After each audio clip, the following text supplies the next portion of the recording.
कराची में भी महंगाई का तूफान। चीनी अब आवाम की पहुंच से दूर होने लगी है। चीनी 180 से 150 रुपए फी किलो में फरोख्त होने लगी।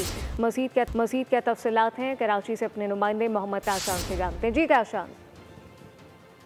देखिए, हालिया दिनों में चीनी की कीमतों में इजाफा दिखाई दिया है, जबकि कहीं कराची की मरकजी मार्केटों में चीनी 180 रुपये किलो फ़रोख्त हो रही है तो कहीं 190 रुपये किलो फ़रोख्त हो रही है। जबकि दुकानदारों का कहना है कि चीनी होलसेल रेट में कहीं से 175 रुपये जो है ये लेकर आ रहे हैं और दूसरी जानिब 165 रुपये भी चीनी फ़रोख्त की जा रही है। जबकि दूसरी जानिब इदारा शुमारियात की रिपोर्ट के मुताबिक एक हफ्ते में महंगाई की शरह में 0.27% इजाफा रिकॉर्ड किया गया है। ऐसे ही महंगाई बढ़ने की सालाना शरह मनफी 2.6% रिकॉर्ड की गई है, जिसके बायस हमने देखा कि हालिया दिनों चीनी की कीमतों में भी इजाफा हुआ। चीनी की 185 रुपये भी किलो फ़रोख्त की जा रही है और ऐसे ही होलसेल मार्केटों की अगर हम बात करें तो वहाँ पर 165 और 175 रुपये की चीनी जो है वो होलसेलर्स में रिटेलर्स को फ़रोख्त की जा रही है। वफाकी जो ग़िज़ाई जो मिनिस्ट्री है उनकी जानिब से भी फैसले किए गए थे कि पाकिस्तान में की जाएगी और ज़ख़ीरा अंदोज़ी करने वालों के खिलाफ भी कानूनी कार्रवाई करने का फैसला किया गया था। लेकिन मोहम्मद काशान, बहुत शुक्रिया।